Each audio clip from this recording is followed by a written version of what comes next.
Hi all, today we are going to make a fancy feast. The first thing I did was I seasoned my steaks.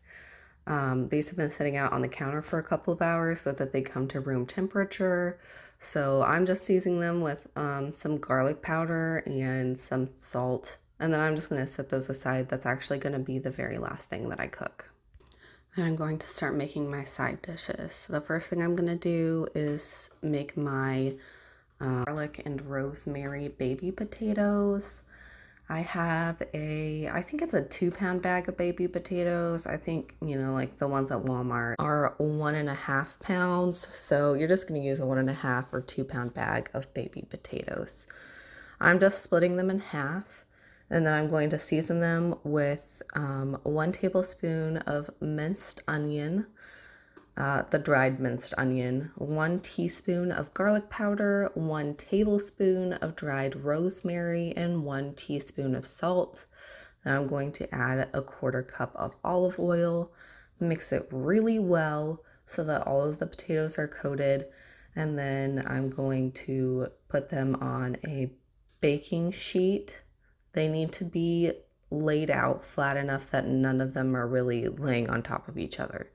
So don't put them in a small baking dish. You're gonna see me try to put them into a my little pie pan thing, and it's clearly too small, so then I have to get out another dish and put them on there. So made an extra dish because I was trying to bake them on something cute.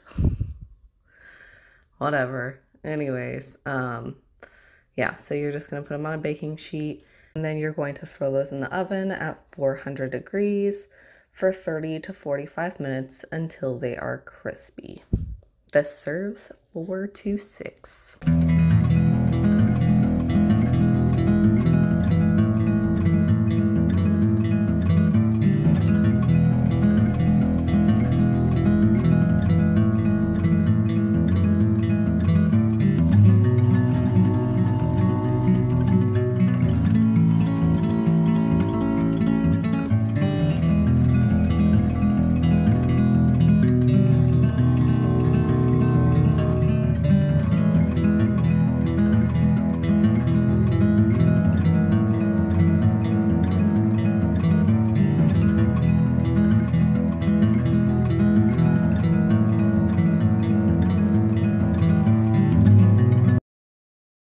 Thing I'm going to make is the steamed asparagus.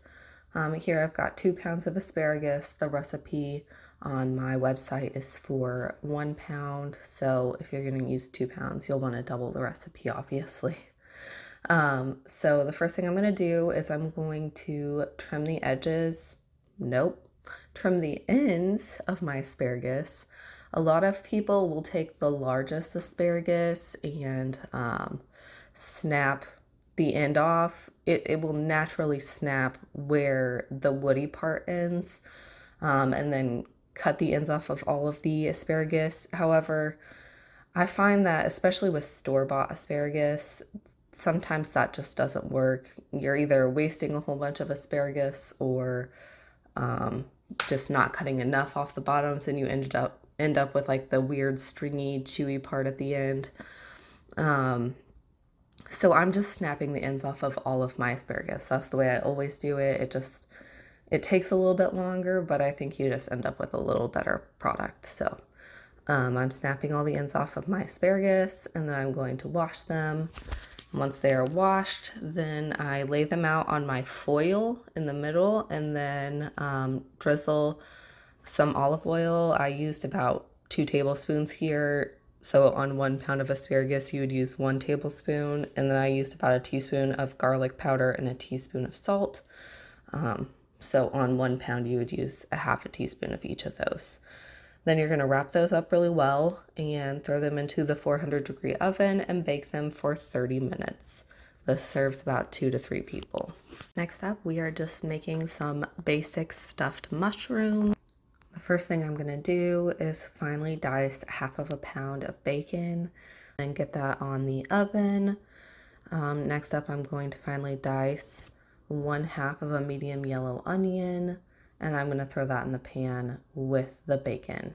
I'm gonna take 12 washed baby Bella mushrooms and remove the stems and grills from them and place the mushroom caps into a baking dish. I have 12 of them if I didn't already say that.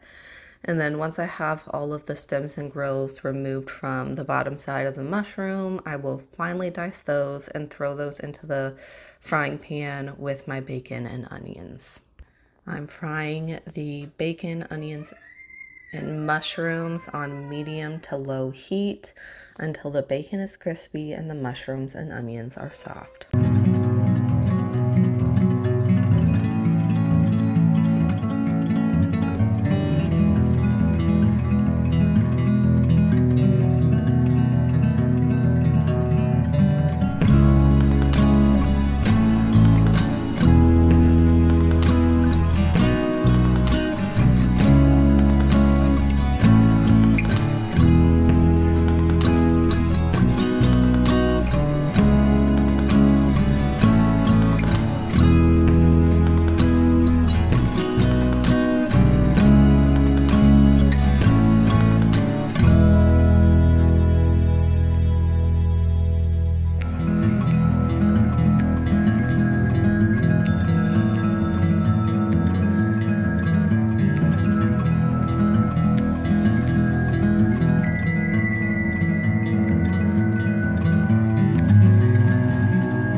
All right, once my bacon is mostly crispy and the onions and mushrooms are soft, I'm going to add in 1 teaspoon of garlic powder and half of a teaspoon of red pepper flakes. This doesn't really make them spicy, it just gives a little bit of a kick.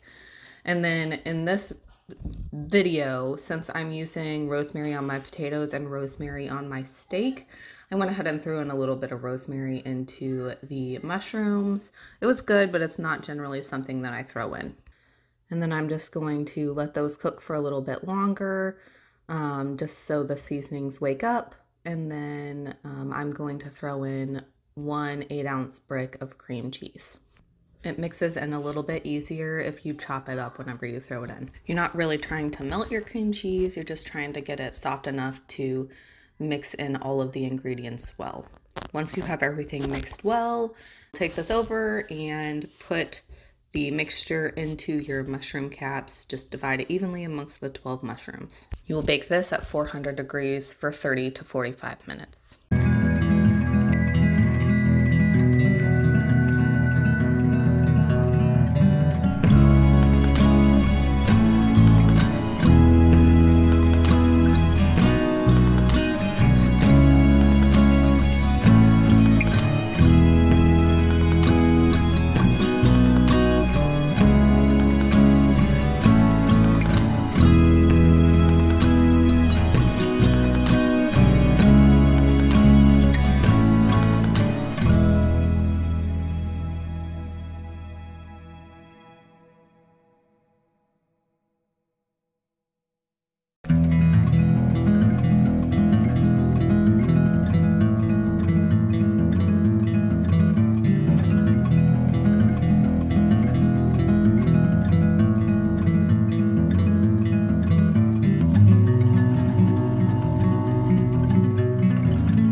We are going to make my steak. There is not a recipe for this because I'm not over here trying to tell people how to make their steak. I personally like mine medium rare.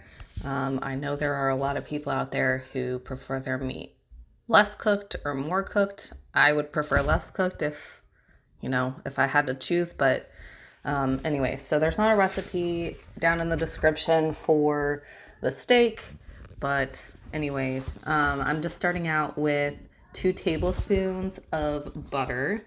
And once I have that melted, I throw in my steaks. I have 3 steaks, so I'm just gonna film the cooking of 2 of them. And I have this on medium-ish heat, medium-high maybe. And I'm just gonna sear that on one side till I get that, I think it's called the Maillard reaction, where you get that brown crispy part. And then I'll flip them over. And then I'm just gonna sprinkle a little bit of rosemary over the top of them since they're hot, and throw on a little bit of butter and a little extra garlic. Rosemary needs fat and heat to wake up, so that's why I did that. And then I cover it up so that it cooks through, to trap in the heat so that it starts cooking through, just because I'm cooking it at such a high heat that it will sear on the outside but wouldn't necessarily cook all the way through. And since we like our steaks cooked medium rare, I cover them up so that they cook through a little bit better. My child somehow just turned on the Pandora in the other room, and so if you heard that, he turned on country music so that he could dance. Anyway, so once those are seared nicely on both sides, I take them out of the pan and then tent them with foil for about 5 minutes. They will continue cooking on the plate since they're already hot. It's just kind of to let the juices, I don't know, stay in the meat. I don't know all the technical stuff about cooking steak. That's why I didn't make a steak recipe. Anyways, that is all I have for you guys today. If you guys enjoyed this video, please give it a thumbs up, subscribe to my channel, and I hope you guys have an awesome rest of your week. I'll catch you next time. Bye, y'all.